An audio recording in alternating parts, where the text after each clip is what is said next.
you end up throwing some crowdfunding into it. There can be all sorts of ways to structure it, which is, I think, makes it quite exciting, but also quite nerve-wracking when you've never done it before, because you just don't know whether you're doing it right. That's the thing. Yeah, I honestly think that is brilliant advice, Julia, and I wish I'd had it earlier, because I think in every other area of a business plan, yes, as a startup, you pivot and you change all the time, but there's that sense of control of, this is what I'm setting out to do and this is my goal.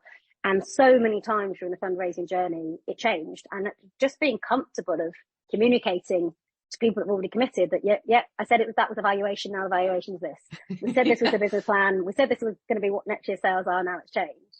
And, that is the nature of business. And I was really fortunate because it worked in our favour that it got to October, which is when things started to get really quite tough in the UK here, in terms of the economic landscape. And everyone was telling me to close because, it felt like we were going into free fall and loads of investors were sat on my hands. And I was really nervous that, well, if we didn't close, people that had said yes might pull out.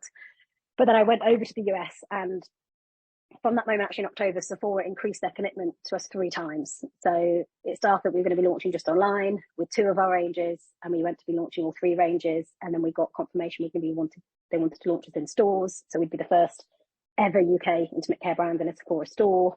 And so we got all this amazing momentum. But what I knew that meant is that we were going to need fuel in the fire to deliver on that. And even VCs I'd spoken to that had said, look, you're still too early. You still haven't got enough traction. It's great that you landed this retail distribution, but you need to go and prove the revenues. But it's chicken and egg, right? Because you need funding to prove, to drive revenue. And so that was when I actually went back out to VCs I'd spoken to. And actually my lead VC, who I spoke to even before I'd launched Luna Daily, because, they were the VC I really wanted to have on board. They'd actually said no to me earlier in the year. And they said, look, you're too early. We love it, but just come back to us in 6 months. And I remember WhatsApping the founder and saying, oh, I've got some new news. Can we chat? And I said, look, I know you said no. How about you say yes? And I went, not as sort of top launch that, but essentially that. And I convinced them, that, this is unprecedented what we've secured, and this is our inflection point, and the opportunity is now. And 4 p.m. on Christmas Eve, that they agreed. And so I think having the confidence to just ask, you don't know if you don't ask, and just to be straight talking about things, and to not take no as an answer.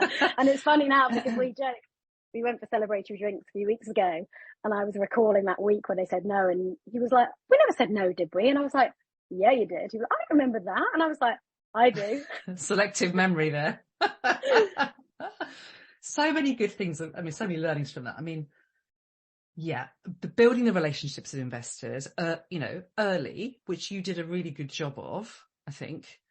But this timing thing, timing is everything. And you had so many timing things to sort of play with and to juggle with, because you had coming out the back of the pandemic, then you had a sort of sliding into this economic crisis, the timing of the commitments from Sephora, and there's a lot of plates you've got to be spinning. Yeah. It's not easy, is it, to kind of figure your way through that? No, it was honestly the most difficult time of my entire life, because, when particularly October, November, where we were ready to close and I was being pushed to close, but we'd had this news from Sephora, and I had this sort of momentum back within the VCs I'd been spoken to, who were really keen, but, the VC process takes time, due diligence and everything else takes time. So I thought it was the right thing to do to last it out, but we were financially run out of money. I'd budgeted that it could take 9 months, worst case.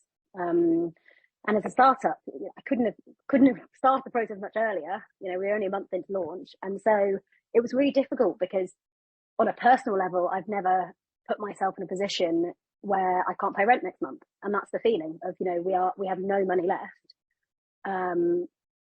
But the right thing is to keep going with the raise, and also you're in a position where essentially you're negotiating, right? And so you can't let on too much that, oh God, we're about to run out of money, because then you have no negotiation power whatsoever. So I actually put in another loan from my own personal finances to keep us going, to tide us over, because obviously we ended up closing in March, and it was a really hard time because I was burnt out. I needed a break, but I couldn't have a break because I had to keep going, and so it was really, really hard.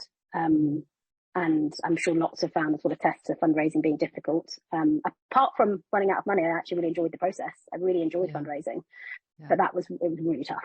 Yeah, and again, it's such a common story. And I was, when I was raising money for my last business, we raised a couple of million, exactly the same position. We're at that point where we had about 3 months worth of cash left, and it was really hairy. And we took a personal loan from a friend, which I felt really uncomfortable with.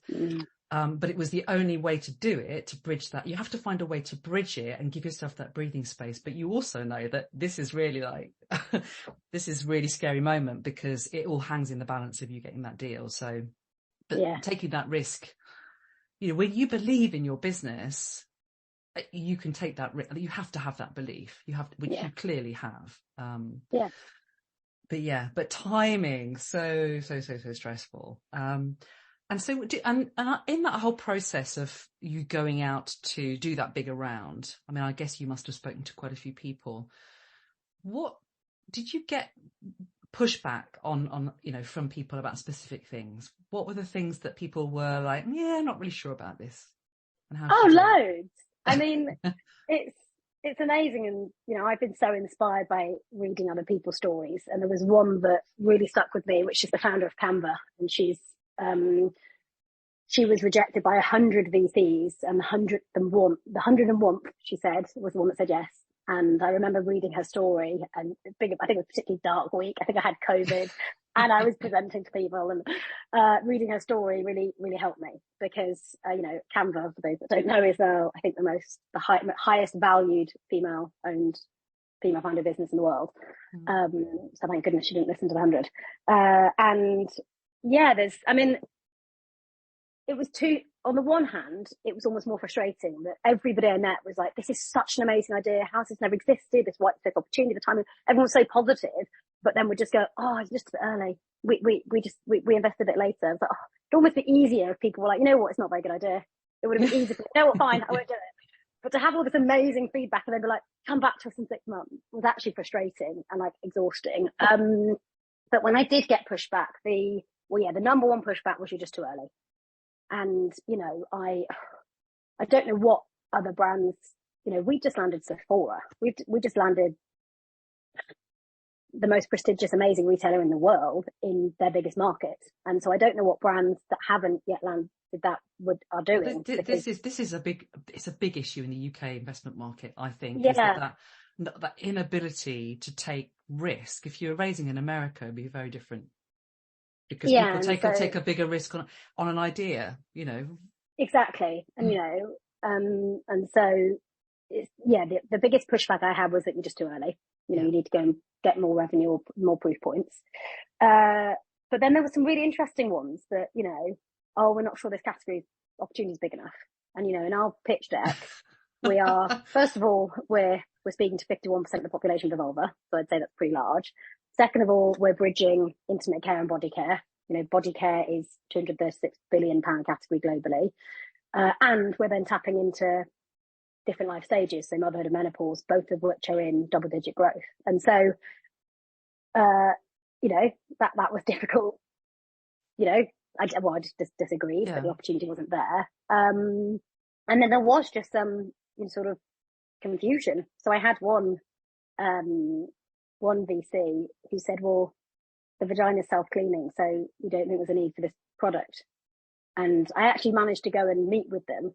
We had a really funny session, actually, where it basically felt like I was a primary school teacher in the sex ed class, explaining the difference between a vulva and a vagina. And that's, even just that confusion is so at the root of what we're trying to do.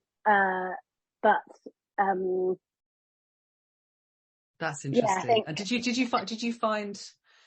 you speak to a lot of female investors along the way, or what was your What was your experience there? Some, I mean, we are still